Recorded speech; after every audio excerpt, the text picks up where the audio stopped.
everybody, Ellie here for WhoCulture, and I hope everyone is having a productive and joyful new year and isn't feeling too miserable about the fact that A, it's January, and B, there's no Doctor Who on anymore. But don't worry, we haven't got that long to wait. It'll be fine. We'll all be fine. Now, it does feel quite weird to say this, but we are now well and truly in the Disney era of Doctor Who. And I know that when this initial announcement was made, that there was lots of concern, and myself included. You know, I didn't want Doctor Who to become too Disneyfied. I didn't want it to lose that unique charm that the show really deeply has. But now we've seen some of the influence of Disney on Doctor Who. We are 4 episodes in, so it feels like a good time to kind of talk about some of the examples of that influence that we have now seen. And as always, we want to hear your thoughts on this as well as you hearing what we have to say, so do let us know your thoughts in the comments down below as well. But remember to be nice to everyone. So when this announcement was made all the way back in October 2022, which just feels like such a long time ago, no one was really sure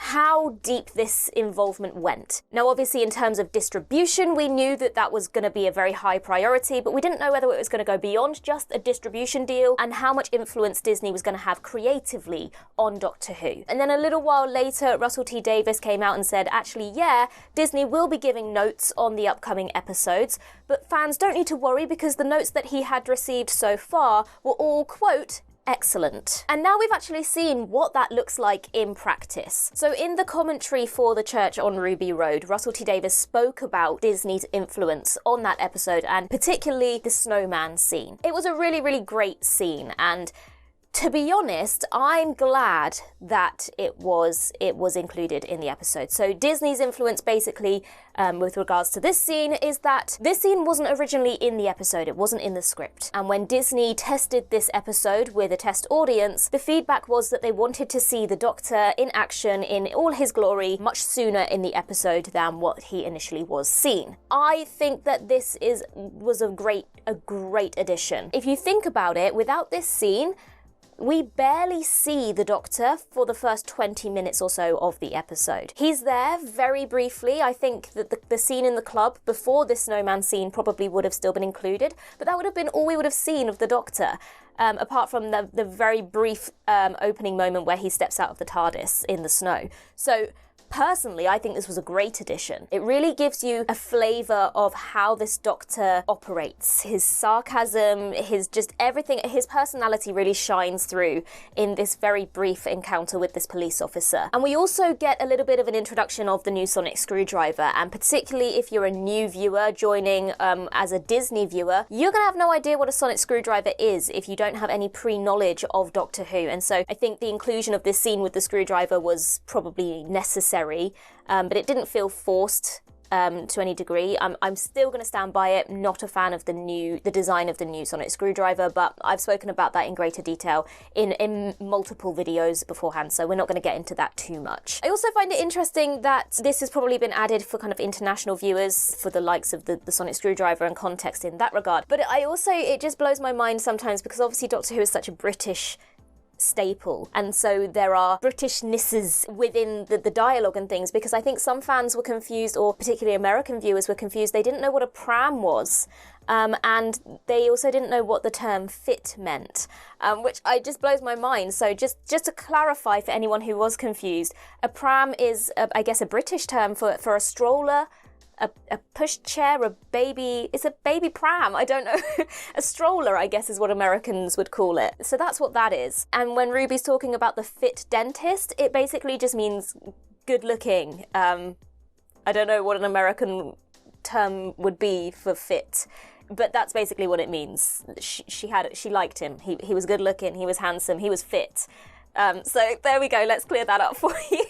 So then we jump ahead to the proper introduction between the Doctor and Ruby when they are on the ladder floating through the sky, and then they get to the Goblin Ship and meet the goblins. This whole section it looks incredible. That Goblin ship, I was going to say spaceship, it's not a spaceship, but the Goblin ship in the sky, it looks amazing, and the goblins themselves also look incredible. And Russell T Davies pretty much outright said, these are all things that were only achievable because of the Disney funding that they now have. And you can see it in all of the elements that are in the episode. It looks very, very high quality. I think when you actually look at this episode, it is very difficult to imagine this episode being made pre-Disney. It's not just running down corridors, which we do see a lot of in the kind of first Russell T Davies era. And although the show has evolved with the times and we do need those extra levels, I think it goes beyond that. We're seeing that Disney influence within this episode. You know, there are lots of locations, there are lots of costumes. There's like movie level CGI when you think about the Goblin Ship,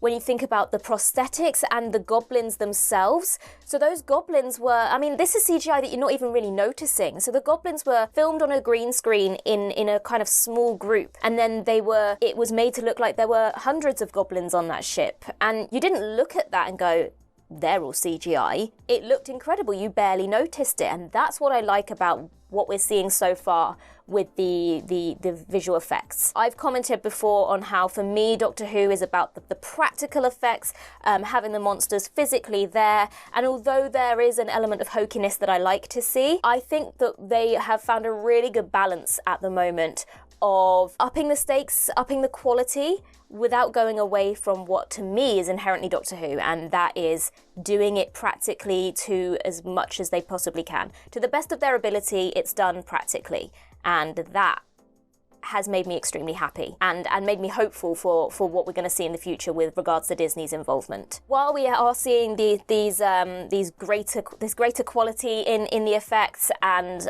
clearly a bigger budget, the show hasn't lost its goofiness, its wackiness, that thing that makes it what it is, which, as I've said, was one of my biggest concerns when we heard about the Disney involvement. It was that they were going to polish it too much and stop it having that unique charm that it's always had for a British audience on that lower budget. When you think about it, the goblins, whilst they did look great, there was still an element to them that felt goofy. I mean, they were singing, they were dancing, even the Goblin King, he looked great, but there was also an element to him that didn't. And I don't mean that in any disrespectful way, but in a way that they didn't take it too far, that he looked completely polished, but there's something about it that still felt low-budget sci-fi show, but in a good way. So basically, with the snowman scene and just the increase in budget thanks to Disney, I would say that the input has only been positive from what we've seen.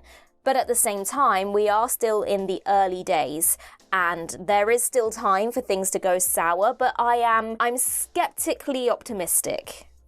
Is that a phrase? It is now. I'm skeptically optimistic. I'm more optimistic and more positive than I was when I initially heard about the Disney deal, but I am still wary that things could change, but I'm skeptically optimistic. I mean, we've seen these 4 episodes now, and the thing is as well is we've been told by Russell T Davies when we were building up to the 360th anniversary specials that at least in terms of the marketing and the campaign to really advertise Doctor Who, Disney's involvement isn't really going to start until season 1 or so from now onwards, because I know there was a lot of comments that there wasn't much Disney marketing for the anniversary specials.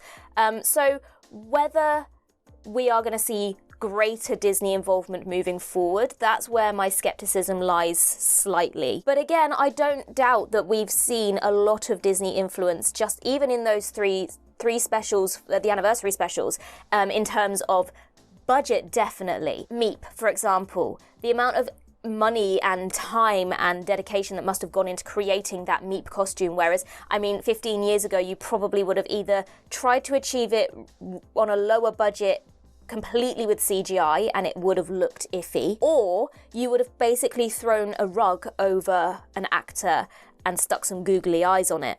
So I think we found a really good balance here because to me it's the practical side of it that makes it Doctor Who. They don't rely too much on CGI. I like to do it as physically as possible and enhance it with CGI. That's the thing. Do it practically and then enhance the physical with CGI in post-production to just make it slightly better, but don't rely entirely on the CGI. And so yeah, I think that's where we're really seeing the Disney influence. And as I said, so far, I'm happy with the Disney influence that we're seeing, as long as they don't take it too far in the other direction. But as I said, at the moment, the balance, I think, is right. And in terms of their notes on episodes, the snowman scene I really enjoyed. So if that is what we're going to continue to get, I'm all for it.